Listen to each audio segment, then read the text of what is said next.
So welcome to all. So we are going to, in this class, sort of culminate a 4-class arc. I know it's heavy. And the wind, the vacuum created by the fans makes it a little bit heavier. So we're going to, I wouldn't say complete per se, but we're going to culminate a 4-class inquiry that we've been working on. So I will, of course, spend a little bit of time just reminding us of what we've been working on in the technique. But what will happen today is you'll have a little bit more space for contemplation, but I'll also add to that specific just readings. Morning. Specific readings just related to this particular topic that we've been exploring. So as a reminder, we're working on the idea of when the world is full of evil, which is easy to find today, transform all mishaps into the path of wisdom. So let's get settled, taking a moment to find that comfortable seat. Don't worry, don't panic. It's yoga.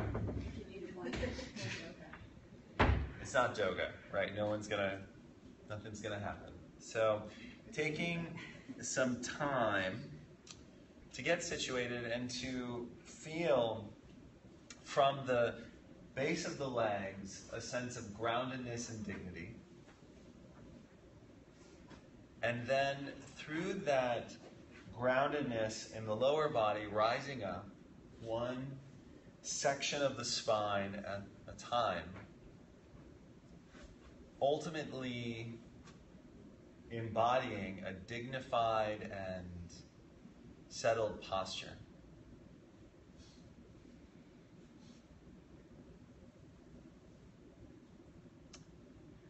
Taking a moment to recall or to remember our essential quality of dignity and an undiminishable dignity. And at the same time, a dignity that is not rigid, that is not impermeable. So we're creating what in Shambhala Buddhism is sometimes called that quality of the Rigden kings and queens, that quality of regalness, dignity, yet at the same time being totally and completely open and approachable.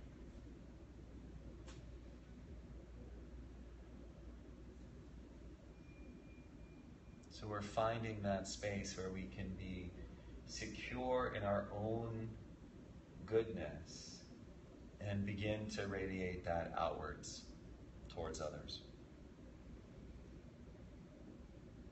Taking the hands to the hips, we establish the position for the bow, as well as increasing that sense of dignity, the heart very open, the back strong without rigidness. And retaining that openness and warmth, we slowly incline the body into a bow.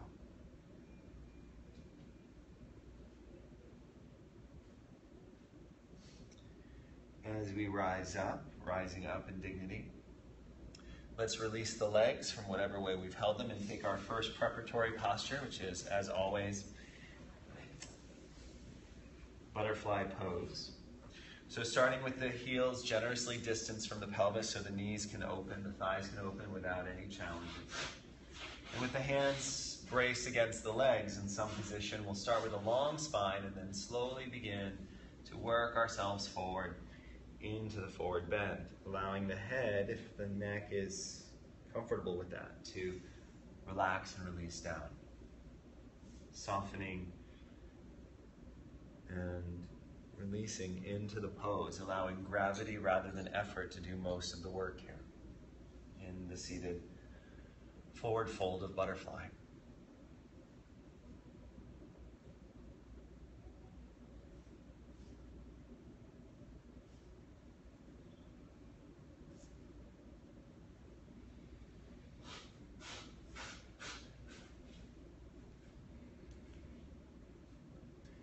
beginning, of course, with our first question, am I here now?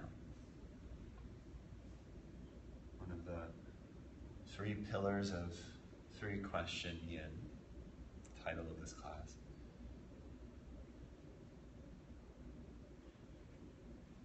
If we're newer to the practice, then this question just becomes a way of noticing how, when distracted in thought, we suddenly snap back into being aware of our bodies, being aware of the room, sounds around us. And if we've practiced a bit, of course, we can begin to anchor into the confidence that arises from seeing our natural tendency being to come back to the present moment. And when we're distracted, absorbed, etc., we have this capacity, this innate desire to come back to the wholeness of our current experience.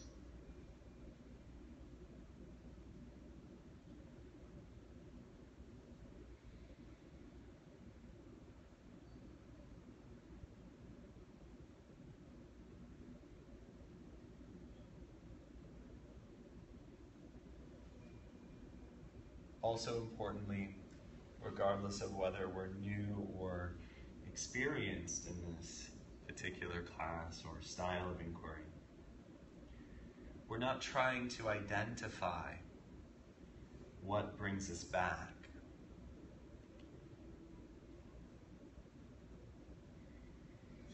We're just recognizing the tendency to come back. And that's important because otherwise we become fixated on the thing that returns us rather than the returning itself.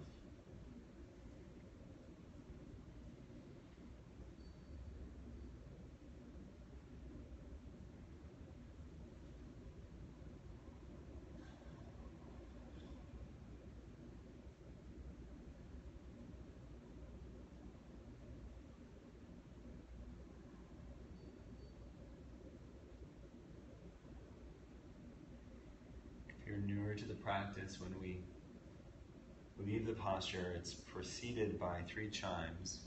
We remind ourselves of the 3 questions with each chime, and then we come out. Am I here now? Can I feel what's going on in my body? Can I relax around that sensation? And we slowly start to come up and out of the pose. Pausing for a moment with the spine upright. And then as we unwind the legs, we slide onto the abdomen for Sphinx, the back bend. Taking Sphinx both to stimulate different parts of the spine as well as to counterbalance the forward bending of butterfly pose. So we come onto the elbows with the thighs distanced so that we can have some openness in the back, but sensation as well in the meeting point of the mid and low backs. Those working with any extreme sensation in that version can shift the elbows forward. And if you'd like to take some more with the elbows under the shoulders, straightening the arms. Finding a slightly higher version of Sphinx, a baby version of Seal, or a full straight-armed cobra.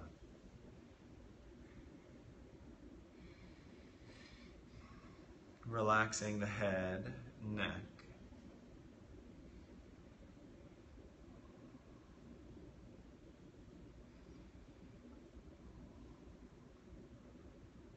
The second question is, can I feel what's going on in my body?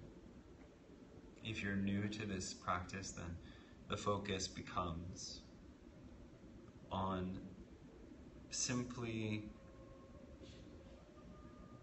directing your attention to the sensations in the body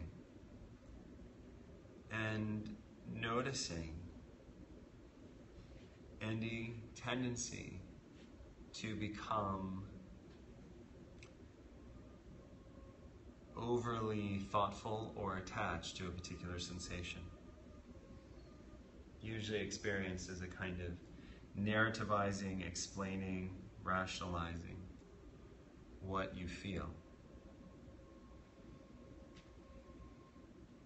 Feeling the back of the shoulders, the neck, or the hips, we suddenly start to spin stories about that sensation. So we notice that quality, and then we come back to feeling, which is attending to the kind of raw sensation arising in the body.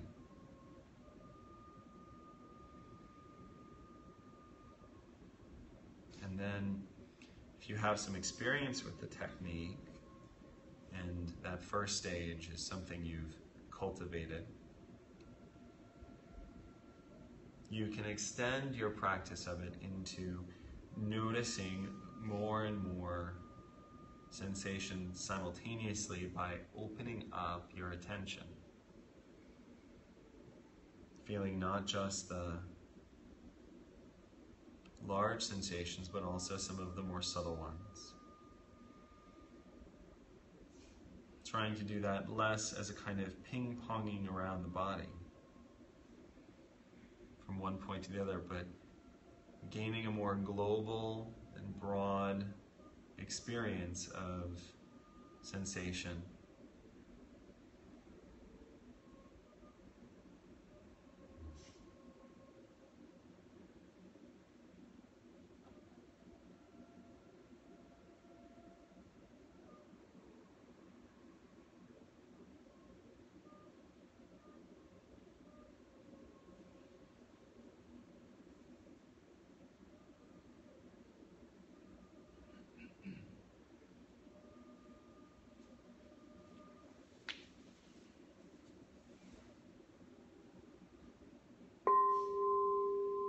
Am I here now?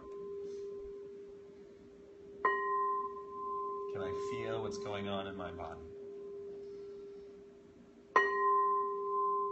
Can I relax around that sensation? Coming down and out of the Sphinx pose, perhaps flaring the elbows and allowing the torso to drop to the earth, we pause. Noticing the quality of the back and the rebound after the posture.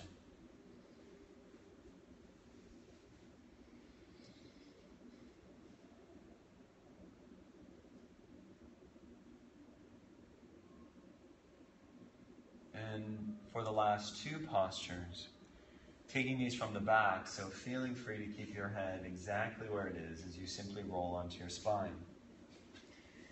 And prepare to take the twists. Beginning with the knees bent and the feet flat on the floor.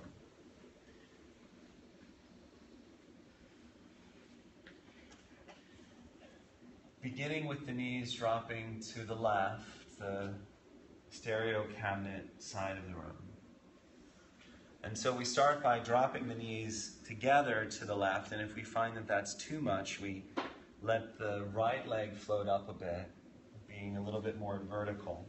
And if we need more, then the bottom left ankle comes on top of the right knee and helps us leverage a little bit more deeply over to that side. The right arm perhaps reaching up overhead to elongate and spread the sensation of the twist up into the side waist and armpit.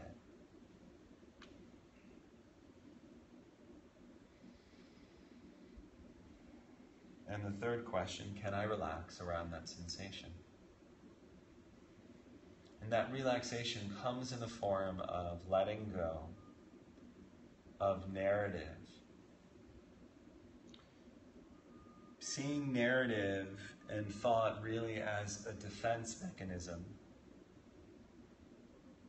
to protect us from feeling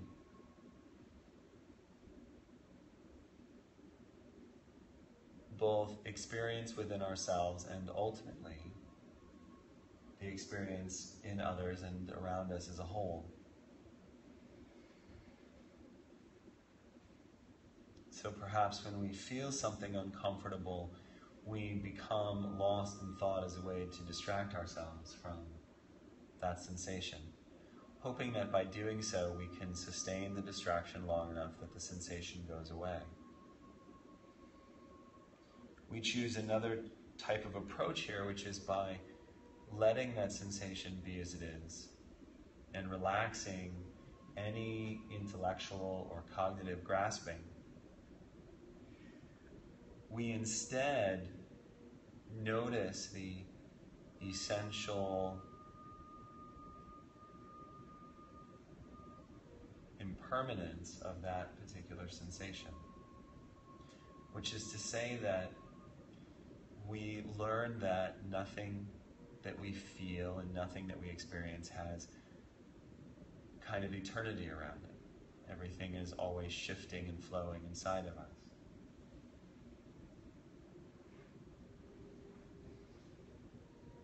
So rather than using language and thought to define what we feel, we instead sit with the raw quality of sensation,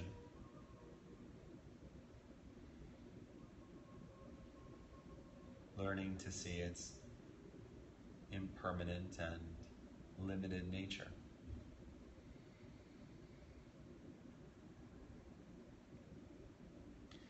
Which of course is not to say that that is somehow easy or even possible in some days, but it's something we work towards.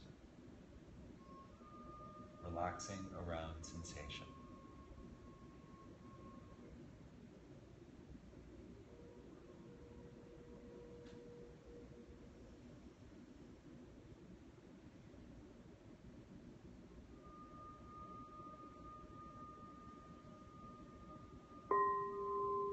Am I here now?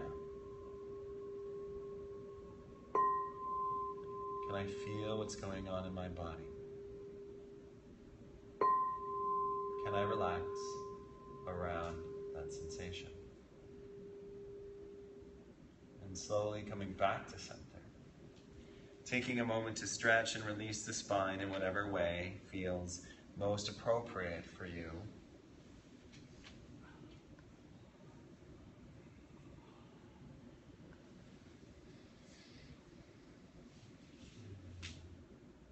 Then replanting the feet on the mat, we'll let the knees drop in the opposite direction.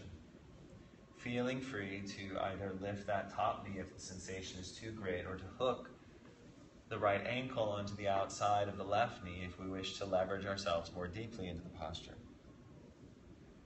Perhaps adding the left arm going up so that we can feel that stretch across the whole of the spine.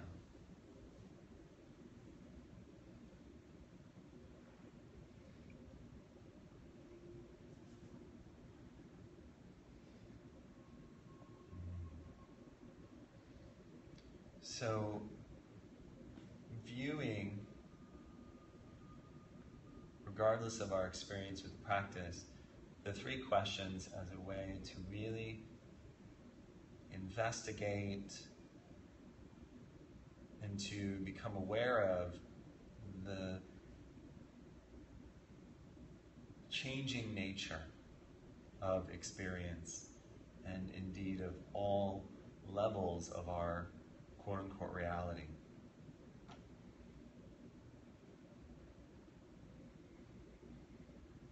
Noticing the coming and the going, the changing that is constant within the experience of our bodies.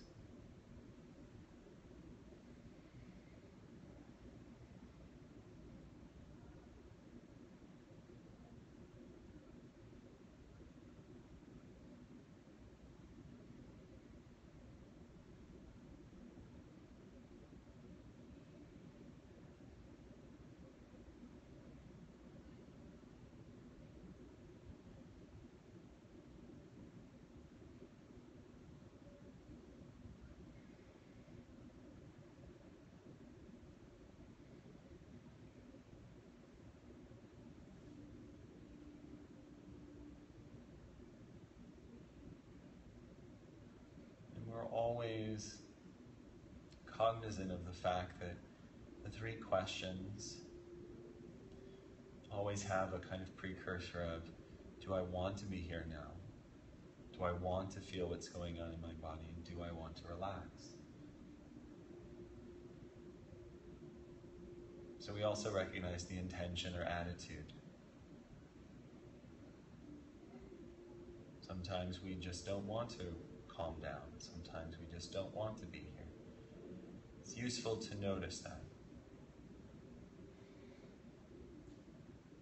Particular if such thoughts arise in specific sensations, and then we become even more sort of prodded to turn our attention to here-ness, experiencing the body, and relaxation.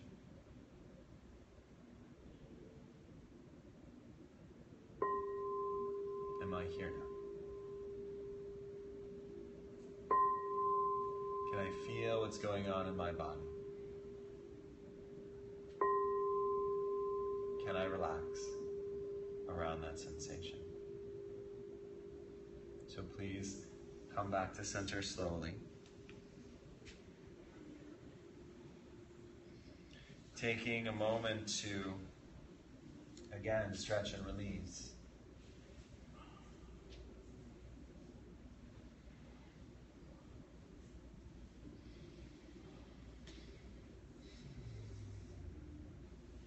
And as our first posture, which will be seal pose, is taken from the abdomen, you can quite simply roll onto your belly again, having just left it a few postures ago.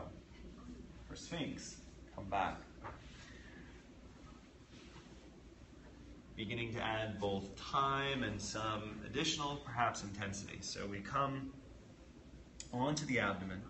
Now, if the back is challenged today, then Sphinx pose is going to be the right option for us.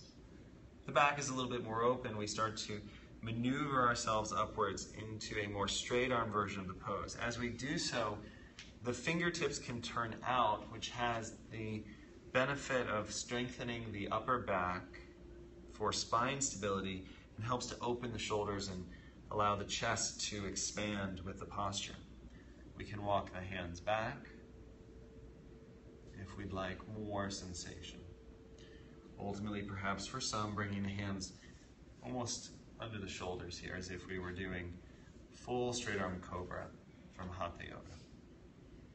The head can remain relaxed or looking slightly forward, depending upon the quality of the posture and our ability to stay connected to the three questions in the posture, which is connected to our here-ness.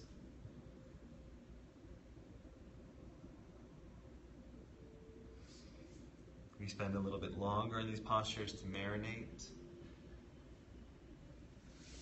and to have more time to contemplate particular aspects of the practice that we're investigating.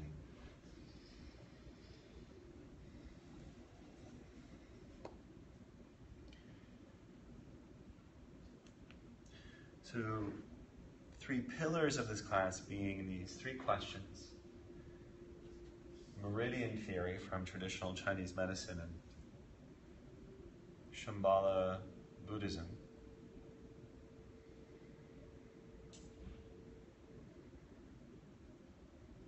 the meridians informing how we practice and why we practice certain postures in relation to the theme. So as has been the case for the last three classes preceding this, continuing to focus on the spleen and stomach, which, taken as a unit, have to do with how we accept information into the body, food into the body, and how we transform that or become overwhelmed by it.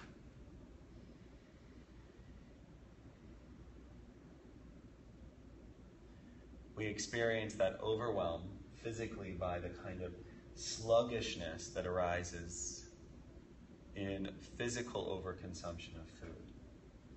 And in the case of the mental aspect, feeling everything as both effortful and slightly depressing.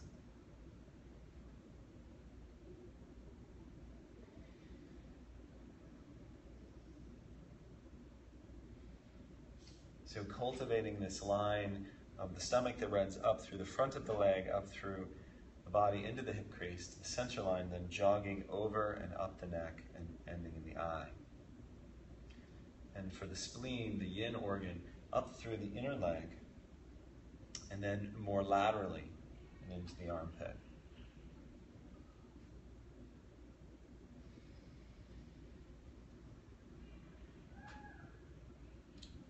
Something very exciting happening next door. I assure you they're only clapping for that when they're doing something extraordinarily physically challenging. So if you think they're getting that just for being in a child's pose, no such luck. You chose the right class when it came to level of effort. So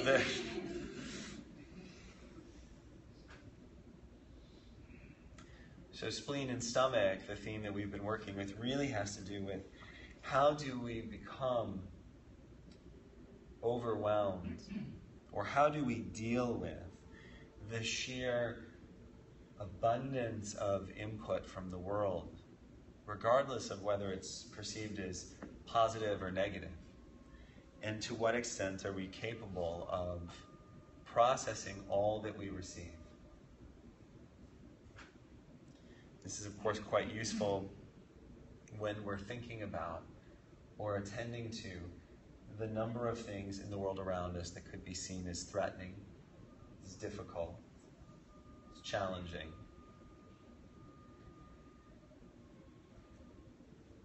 As off-putting, which strangely enough is 4 terms that have been adequately used to describe Donald Trump's hair.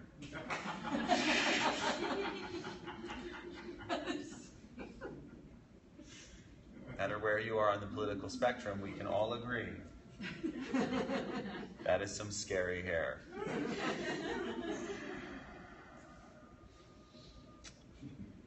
So when faced with that kind of hair, the kind that even makes the most committed cat become fearful of what will happen with that particular hairball, what do we do? What can we do? How do we become open enough and strong enough to sort of receive and work with that?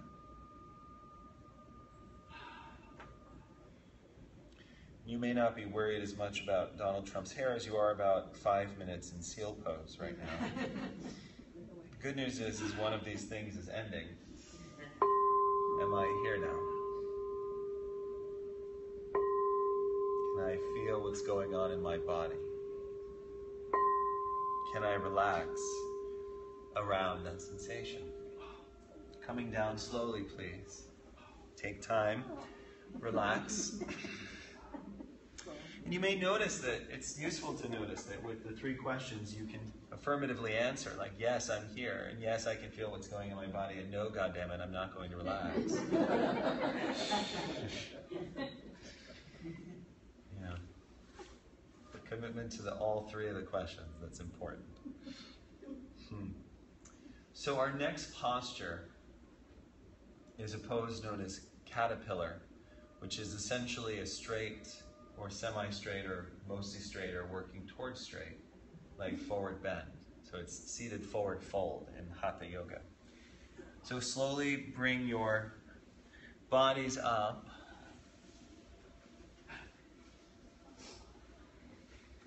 And you can begin with the legs completely bent. The important part of this practice here is that the thighs and the torso connect. So for some, that can happen with the legs completely straight as there's enough flexibility in the hamstrings and the back for them to touch.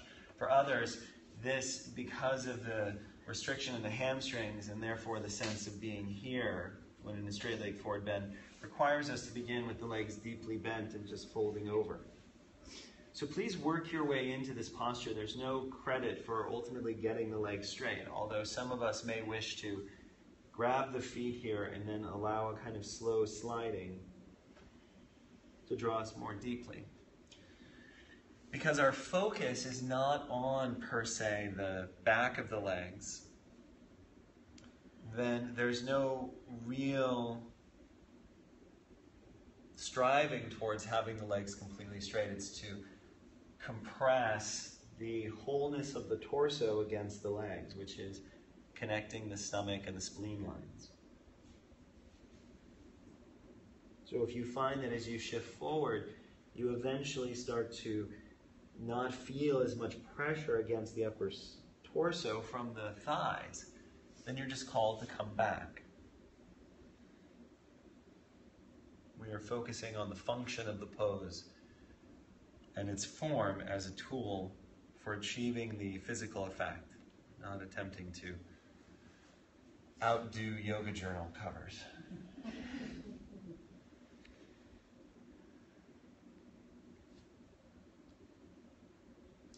So we've been focusing on a contemplation based on a key teaching, which is that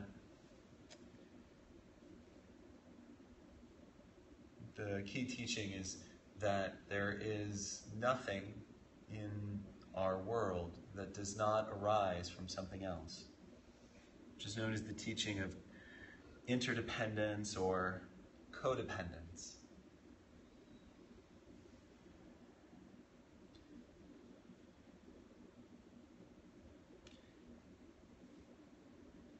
There's a haiku that goes, like misty moonlight, watery, bewildering, our temporal way.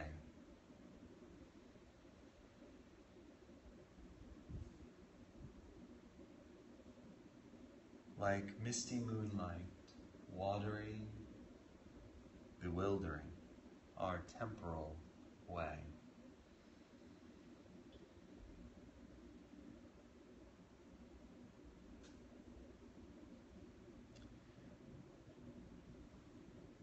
This idea that we are cultivating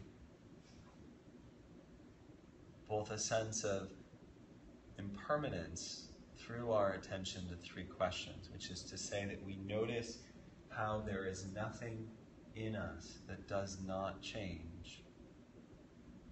No sensation, no thought,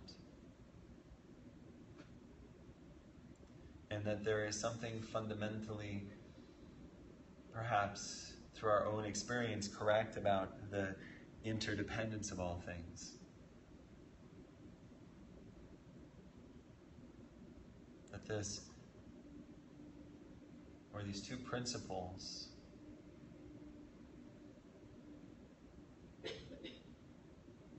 help us to work with the wisdom of this slogan, which is to really see when the world is full of evil and troubling things that we can transform all things that happen into wisdom.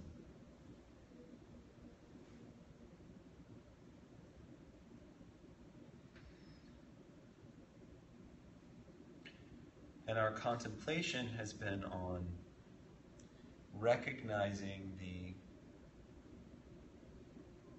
codependence of, or interdependence of sensation arising in the body. As I feel something in we named the body part, and then we said that arose from, and then we then tried to find where that arose from.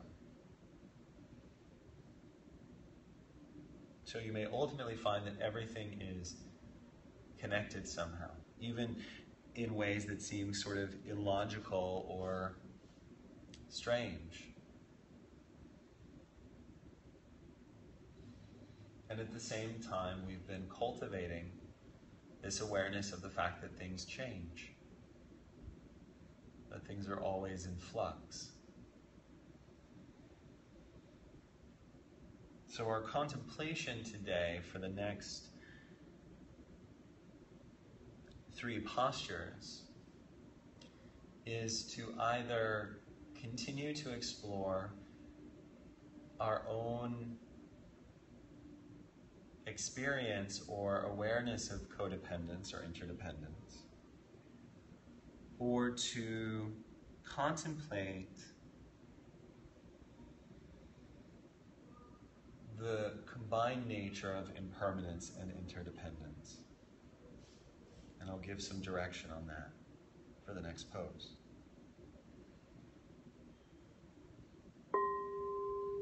Am I here now? Can I feel what's going on in my body? Can I relax around that sensation? Coming out of caterpillar,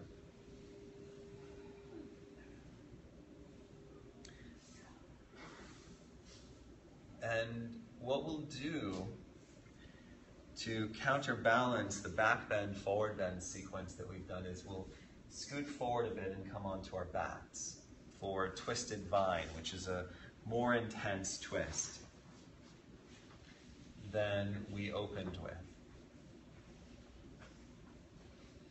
So coming down to our backs, we commit first and foremost to doing the twist in a way that creates some integrity in the body. So if you found that your twist and the opening were intense, then please come back to the option where both knees fall to one side.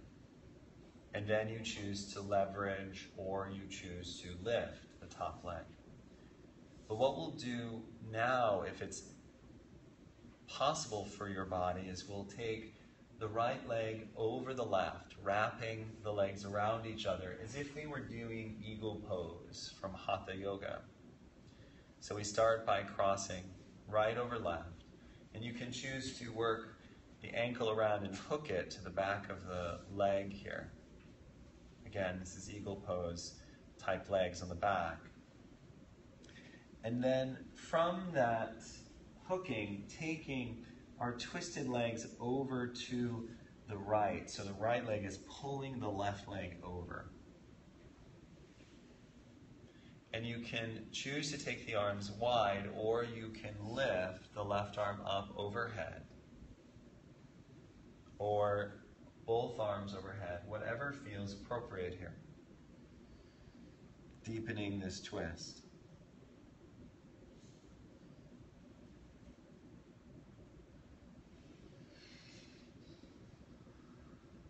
So the contemplation with which we'll work can take one of two forms. The first, which is the technique we've been working through, is to first notice where sensation arises in the body. And then notice that I have sensation arising in my, insert the body part. And then saying to yourself, that sensation arises from, and then continuing backwards. There's a tendency in this contemplation to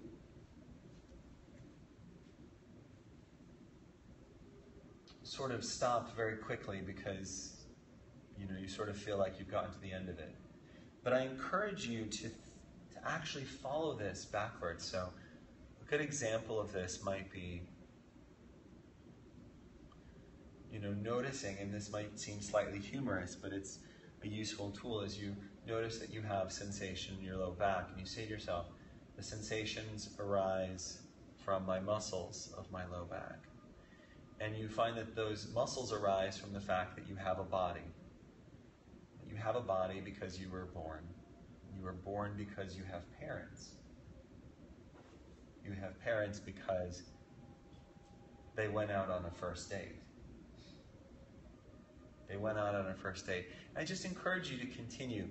And the exercise for some people will sort of show the fact that you are here, or that sensation arising in your back is the outcome of an extraordinary number of interdependent things.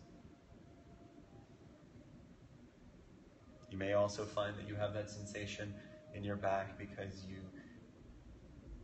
for example, injure your back lifting a box. whatever it is.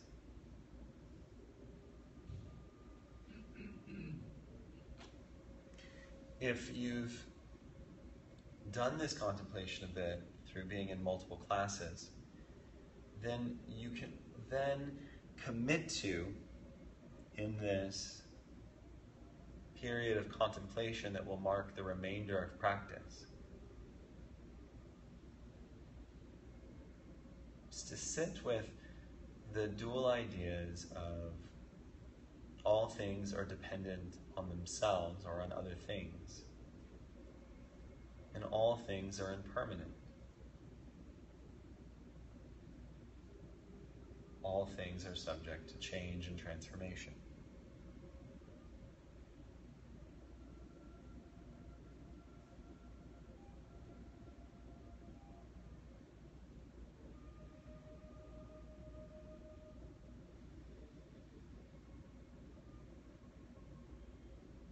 If because of certain physical, emotional, mental states, contemplation is difficult today, then you stay with the 3 questions, continuing to develop your capacity to relax.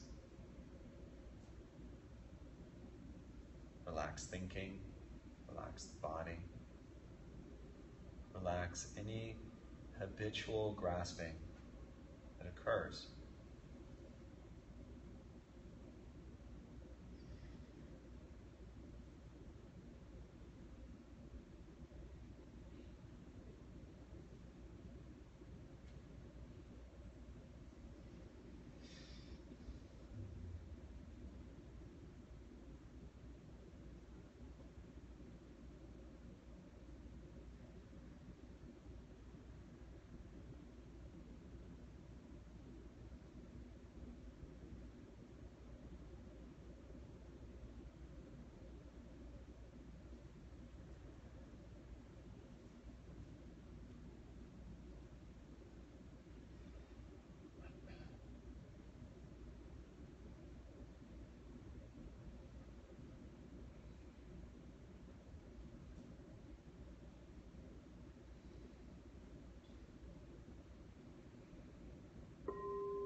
Am I here now?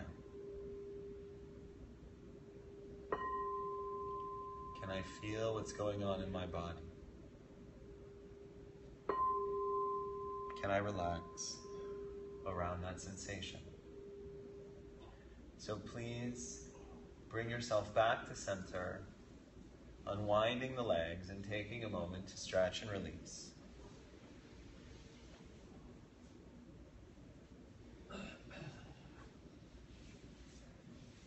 Allowing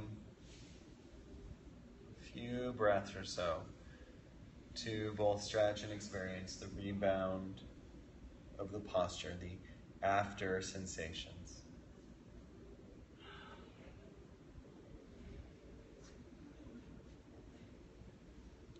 And then now bringing the right leg over the left leg over the right.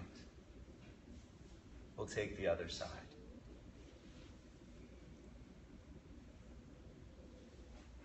Taking your time here, settling into the posture. Again, staying with the 3 questions. Contemplating the chain of events that cause the arising of sensation, or contemplating the ideas of dependent arising and impermanence, the 2 very large things in Buddhism. In the first sort of reading, bringing to sort of fullness the passage from Thich Nhat Hanh's book, Awakening of the Heart, we've been referencing.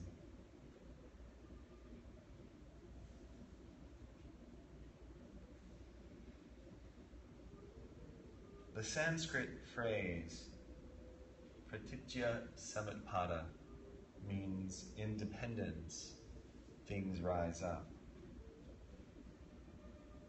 Pratitya Samutpada is sometimes called the teaching of cause and effect.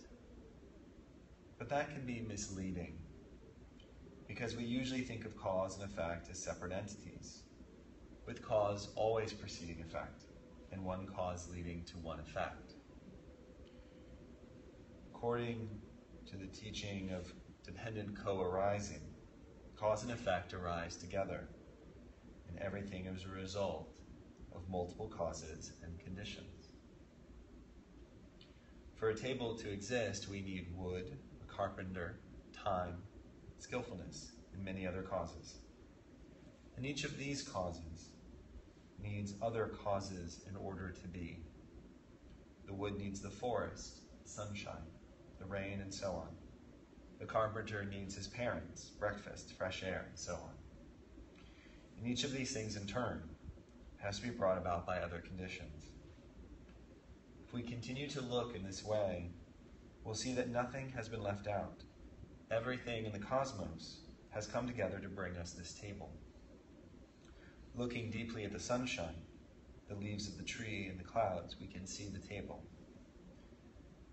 The one can be seen in the all, and the all can be seen in the one. One cause is never enough to bring about an effect. A cause must, at the same time, be an effect. And every effect must also be the cause of something else. Cause and effect are. They give rise to each other. The idea of a first or a single cause, something that does not itself need a cause, cannot be applied.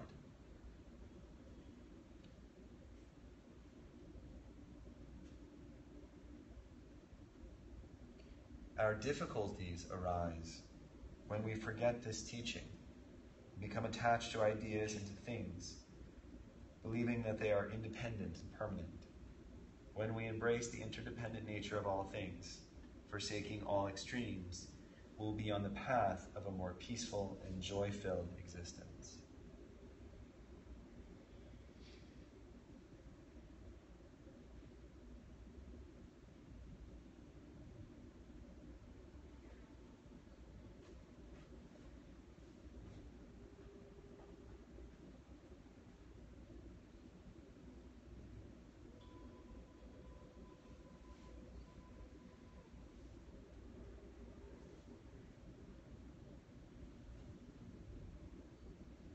Staying with the three questions. We're contemplating the source of arising. We're contemplating the two teachings of change and codependence.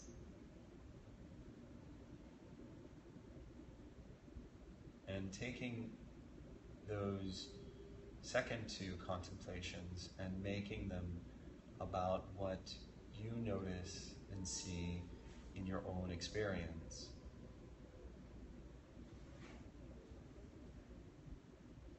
These teachings are not intended to be philosophies bereft of practical reflection.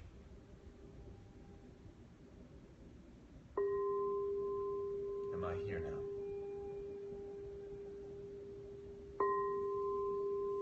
Can I feel what's going on in my body? Can I relax around that sensation? Coming back to center, stretching out.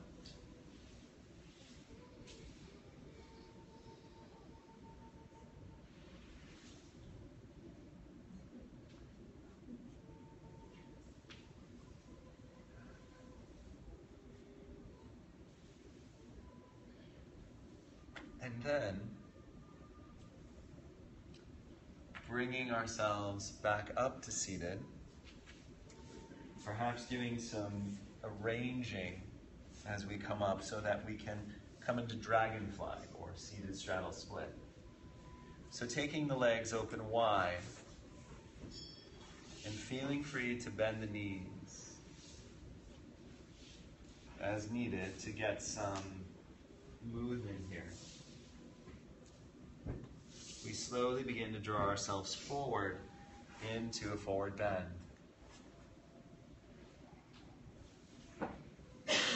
In Dragonfly, we're focusing on the spleen line through the inner thighs. So the focus here is on feeling the stretch in the inner legs rather than committing ourselves to going all the way down to the floor.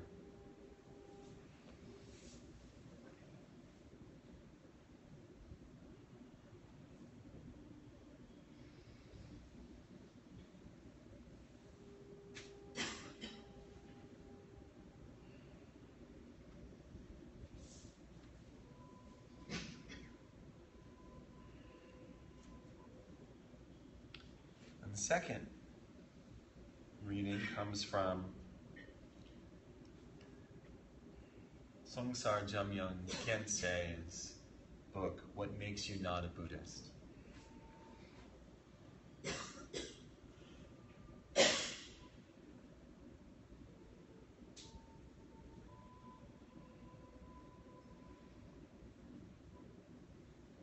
There are many benefits to understanding the notion of assembly.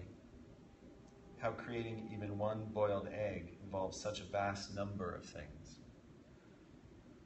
When we learn to see the assembled parts of all things and situations, we learn to cultivate forgiveness, understanding, open-mindedness, and fearlessness. For example, some people still single out Mark Chapman as the sole culprit in John Lennon's murder. Perhaps if our celebrity worship were not so great, Mark Chapman would not have created the fantasy of killing John Lennon. 20 years after the fact, Chapman admitted that when he shot Lennon, he didn't see him as a real human being. His mental instability was due to a large number of assembled factors: brain chemistry, upbringing, U.S. mental health care system.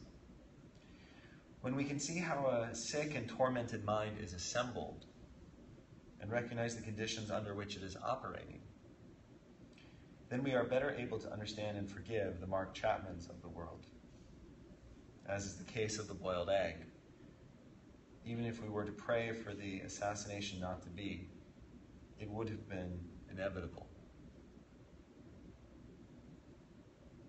But perhaps even with this understanding, we still fear Mark Chapman because of his unpredictability.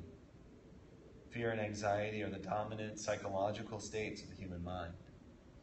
Behind the fear lies a constant longing to be certain. We are afraid of the unknown. The mind's craving for confirmation is rooted in our fear of impermanence. Fearlessness is generated when you can appreciate uncertainty, when you have faith in the impossibility of these interconnected components remaining static and permanent. You will find yourself, in a very true sense, preparing for the worst while allowing for the best. You become dignified and majestic.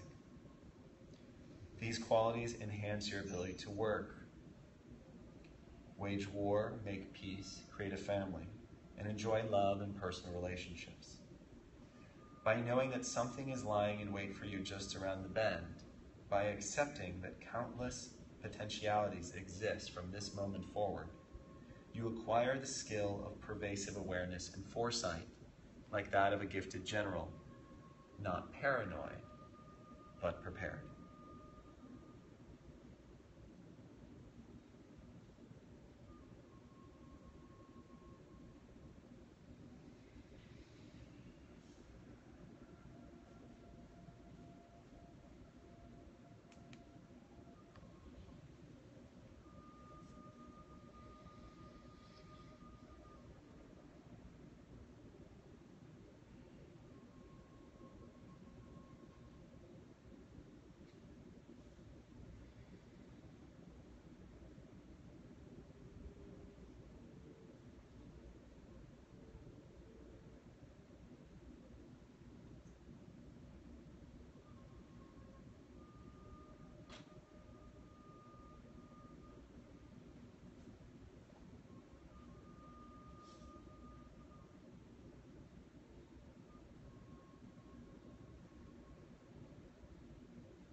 feel what's going on in my body?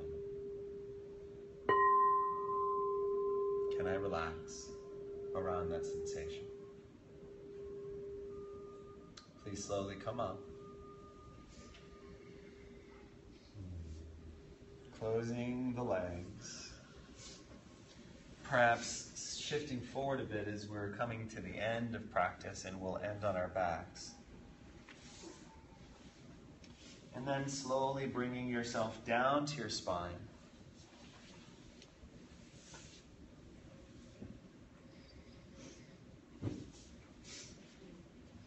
For the next stretch. As a reminder, when we do these next stretches, or we do stretches in yin for smaller parts of the body, such as the shoulders, the arms, or the neck, we do them for a shorter period of time. As this is our last posture, though, I, of course, welcome you to hold the next stretch for as long as is comfortable for you, recognizing that overdoing it is not a cause for celebration. So please begin by bending both your knees, placing your feet flat on the mat or floor, and then beginning to walk your right leg out to the side so that your leg or your foot is off the mat, on the floor, and close to your hip or buttock.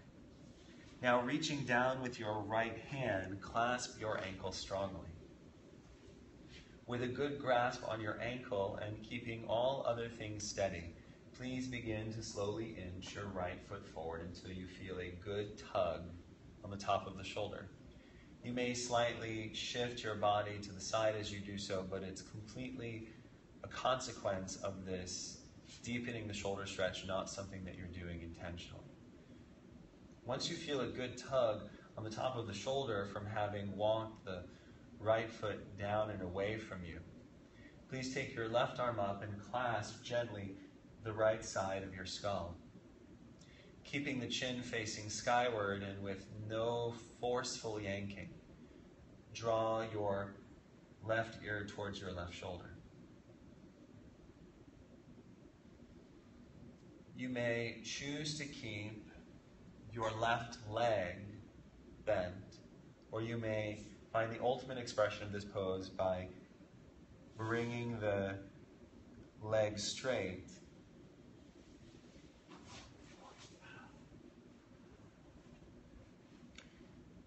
So by virtue of your right hand connected to your right ankle, you have deeply pulled the top of the shoulder down, helping to stretch and release the upper trapezius, and then by adding the side bend of the neck, further releasing some of the musculature that runs from the chin and the back of the skull to the torso. The chin remains mostly pointed towards the ceiling so that the pull is evenly distributed along the front and back of the neck. Deepening this stretch is not so much a question of pulling more strongly on the skull, but more about getting a micrometer, a centimeter, a bit more of foot movement downwards. So we deepen this pose not by pulling on the head, but by further drawing the shoulder down and away. As the shoulder draws down and away, the shoulder blades and collarbones shift down. As the collarbones, shoulder blades shift down, the stretch on the neck becomes greater.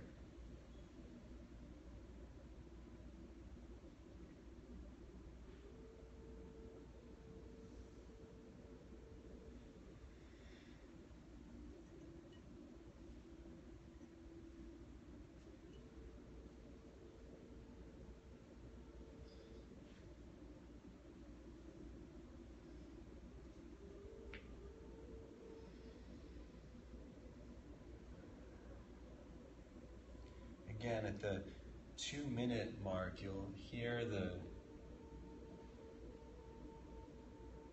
Pyrex bowl of wisdom chime.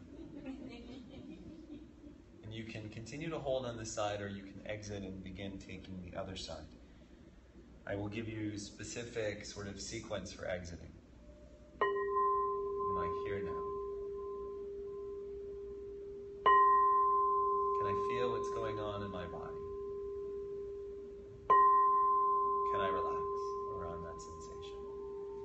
begin simply by releasing your ankle and allowing whatever rebound occurs to happen.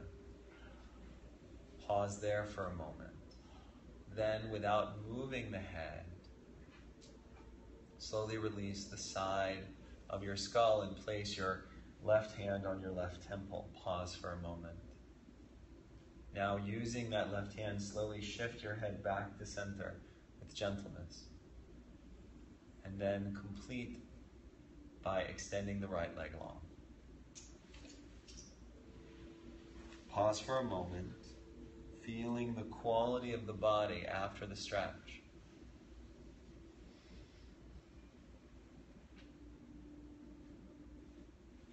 And then, when you're ready to, please form the posture on the other side, beginning by bending both knees and walking the left foot out, grabbing the ankle and creating the shoulder stretch. Then slowly shifting the head, keeping the chin skyward, using the right hand to draw the right ear towards the right shoulder. And finally extending, if you would like to, that right leg long.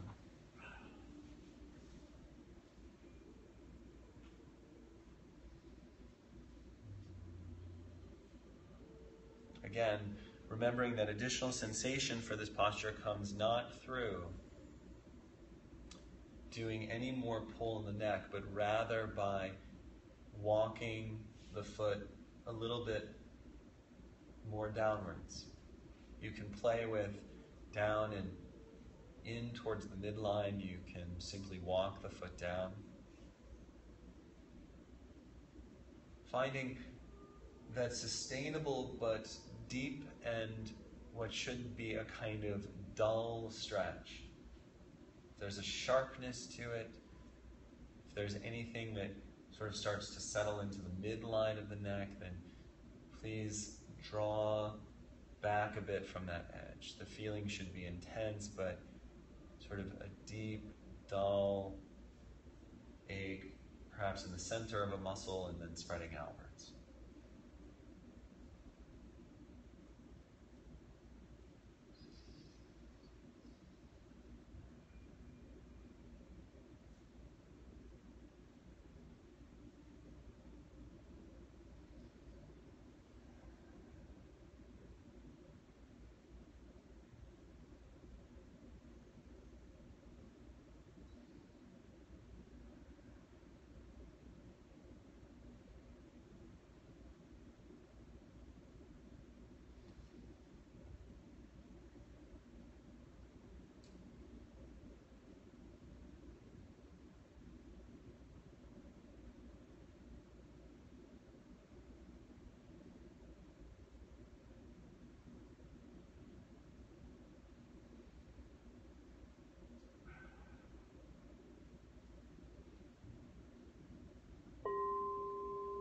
Am I here now?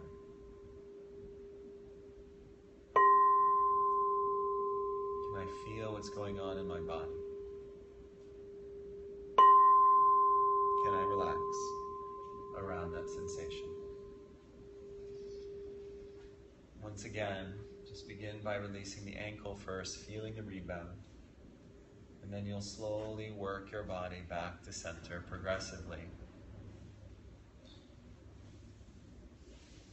Pausing first in a relaxed posture on the spine.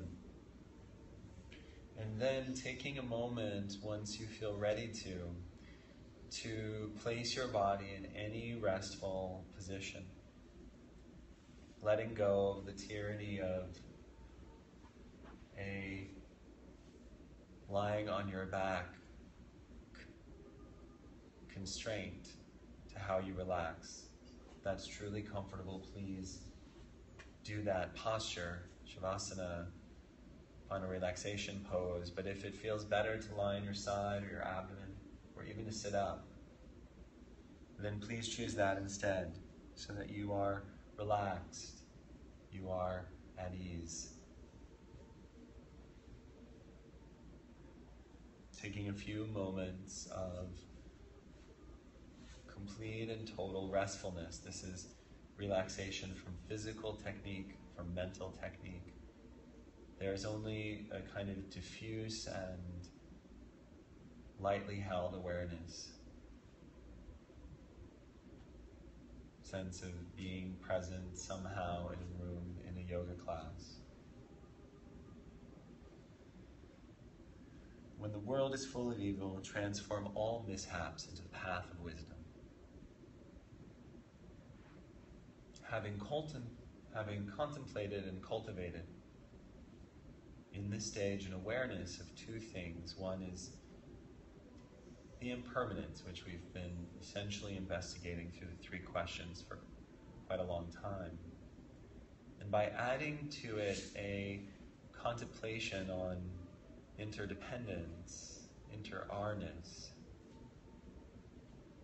beginning to see how there is nothing in our lives that is not arising from some set of conditions that themselves are arising from a set of conditions, and so on. And so we see that, or we could begin to see perhaps first through a kind of very thick fog, or peering through a crack in a wall, an idea, an awareness of the fact that nothing in our world is somehow separate from all of the other things operating in our world.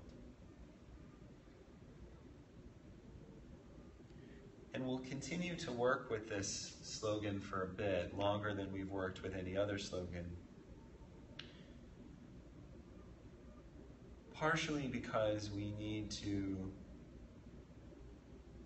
really determine if we experience this codependence and this impermanence. But also because the real work of this slogan is in finding that everything is workable. It is only up to us to develop that capacity. The capacity to see interdependence, to accept interdependence, and our capacity to accept impermanence.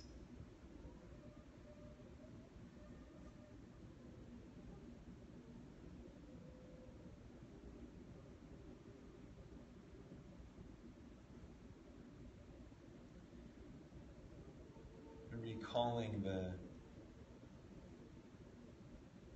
last paragraph of that reading from Jamyang Kensei's book.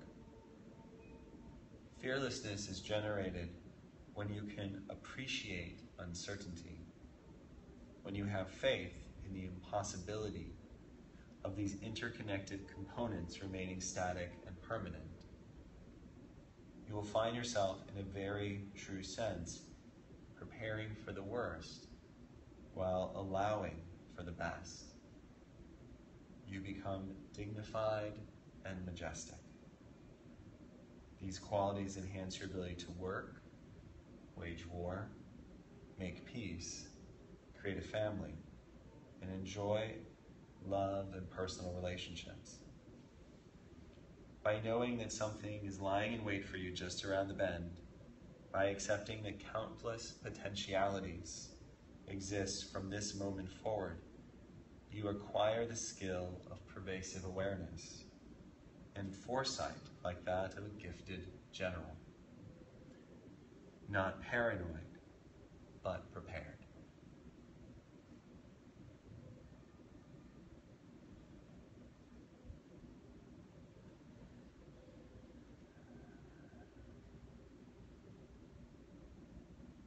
Let's begin to transition towards seated, perhaps starting with extending awareness and then movement,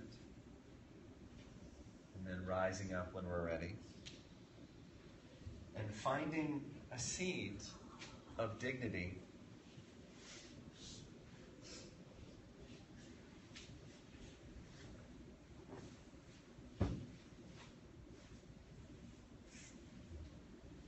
And as you find that seat of dignity, perhaps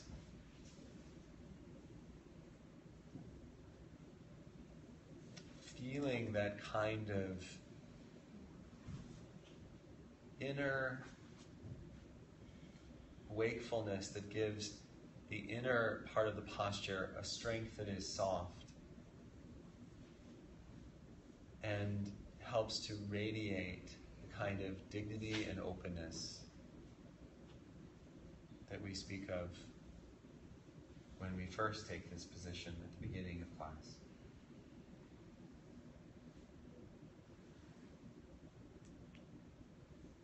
We'll end class with the aspiration. When I did this last week, I thought of something and I wanted to say it before we close, which is that when we say it, may I find the root of happiness, we're saying that for ourselves. And then when we say you, we're saying this, may all those in front of us and with whom we share space, from the closest to the most neutral people in our lives. And then when we open that up to everyone, we're opening it up to really trying to expand that sense of wanting all beings to be happy. So we're doing this internally for ourselves. Each aspiration followed by a chime, and on the third chime, bowing. So taking the hands to the hip crease. May I experience happiness and the root of happiness. May you experience happiness and the root of happiness. May all beings everywhere experience happiness and the root of happiness. Namaste.